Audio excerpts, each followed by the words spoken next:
welcome back.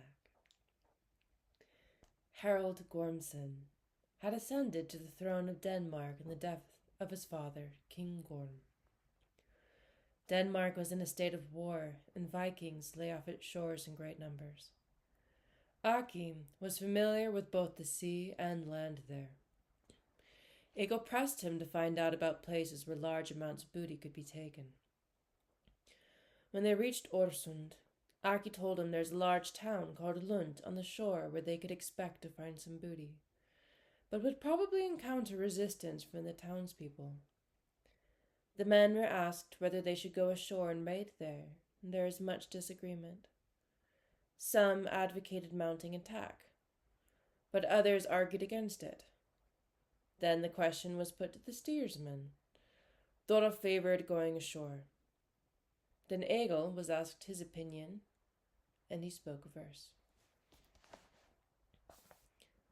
Let us make our drawn swords glitter, you who stain wolves' teeth with blood.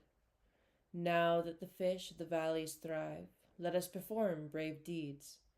Each man in this band will set off for Lund apace, where before sunset we will make noisy clamor of spears. Then Egil and his men made ready to go ashore and went towards the town. When the townspeople became aware of the threat, they marched to face Egil's men.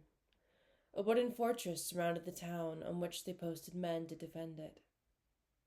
Then battle ensued. Egil entered the fortress first, and the townspeople fled. Egil and his men inflicted heavy casualties, plundered the town, and set fire to it before leaving. Then they returned to their ships. Thorolf took his men north of Halland, and they moored in a harbour when the weather hindered their journey. But they did not raid there. Living just inland was an earl called Arfin. When he learned that Vikings had landed, he sent men to meet them and find out whether their mission was peaceful or warlike. When the messengers met Thorolf and told him their errand, he said they had no need to raid and plunder in what was not a rich country anyway. The messengers returned to the Earl and told him the outcome of the meeting. When the Earl heard that he did not need to gather any forces, he rode down to meet the Vikings without taking any men with him. They got on well together, and the Earl invited Thorolf to a feast with many men he wanted to bring with him. Thorolf promised to come. At the appointed time, the Earl had some chargers sent down to them. Both Thorolf and Egil went along and took 30 men with him. The Earl welcomed them kindly when they arrived, and they were shown into the main room. The ale was already on the tables, and they were served with drink. They sat there until night. Before the time came to put away the tables, the Earl said that they should cast lots to pair off the men and women who would drink together, as far as numbers allowed, and the remainder would drink by themselves. They all cast their lots into a cloth, and the Earl picked them out. He had an attractive and nubile daughter who drew lots with Egil to sit together for the evening.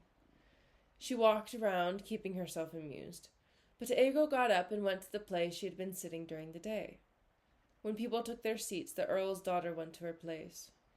She spoke a verse. What do you want my seat for?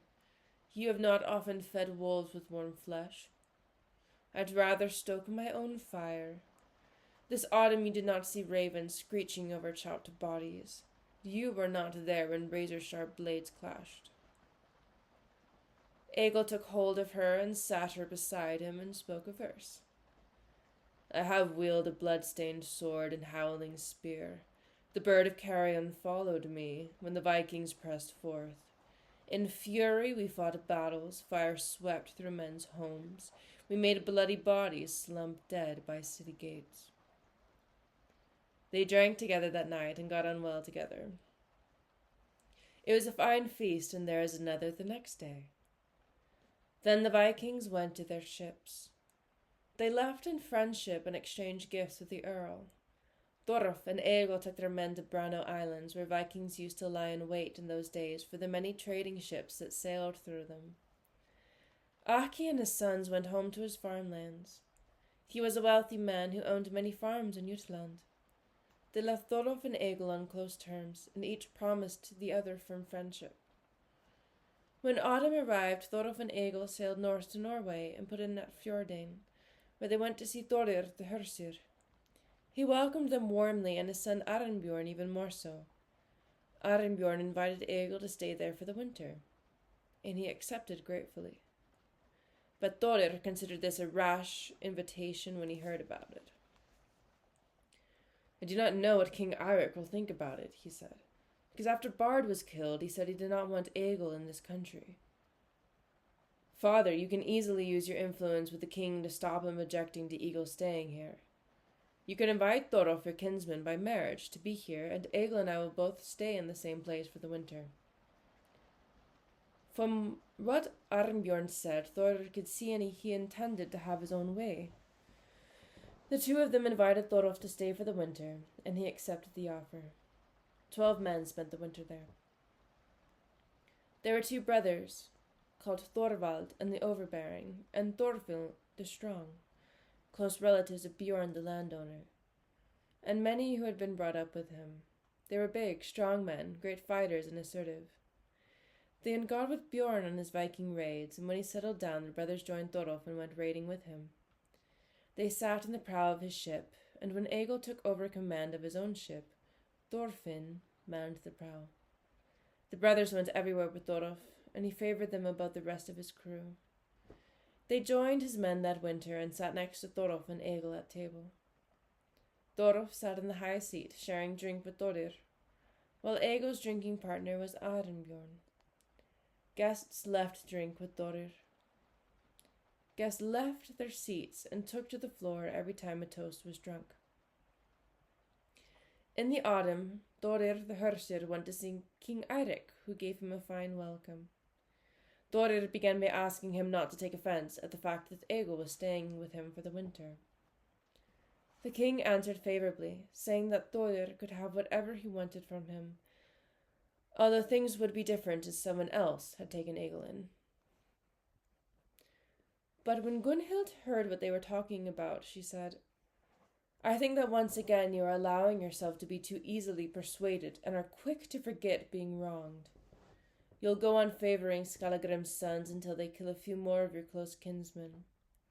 Even though you happen to think Bard's killing was insignificant, I don't." The king said, "More than anyone else, Gunhild, you doubt my courage, and you used to be fonder of Thorolf than you are now. But I will not go back on my word once I have given it to him and his brother." "Thorolf was welcome here until Egil spoiled things for him," she said. "Now there is no difference between them." Thorir went home, and when he was ready, and told the brothers what the king and queen had said. Gunhild had 2 brothers, called Eyvind Braggart and Alf Askman, sons of Ozir Snout. They were big, powerful men and great fighters, and held in very high regard by King Eirik and Gunhild, although they were not popular with most people. They were young at this time, but fully grown. That spring a huge sacrificial feast was arranged for the summer at Gaular, where there is a fine main temple. A large party attended from the Fjordain, Fjalar, and Sognafjord provinces, most of the men of high birth. King Eirik went there too.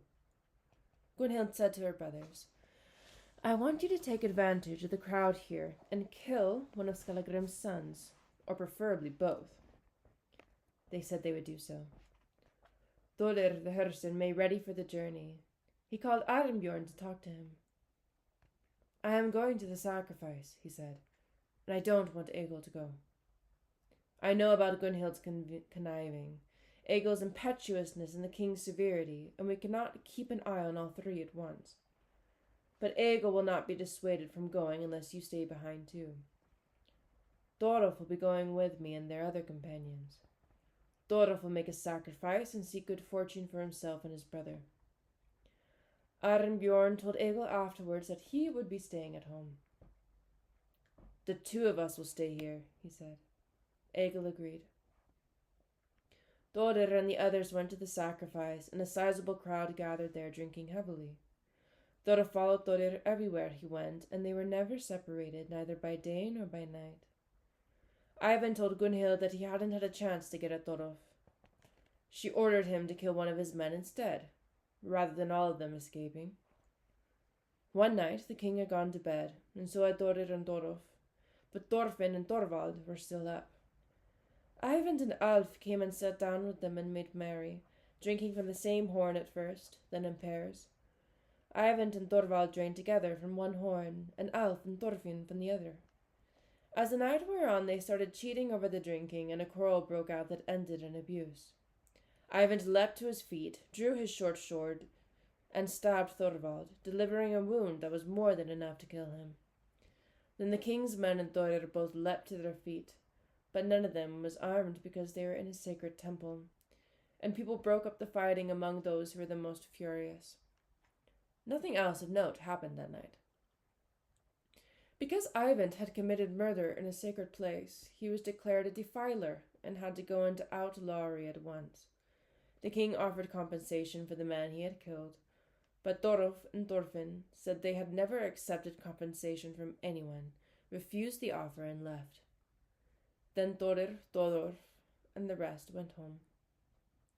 King Eirik and Gunhild sent Ivan south to King Harald Gormson in Denmark, because he had been banished from wherever Norwegian laws applied. The king welcomed him and his companions warmly.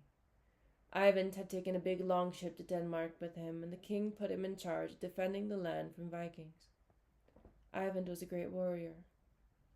The winter came to an end and spring arrived, and Thorolf and Egil made ready to go on Viking raids again.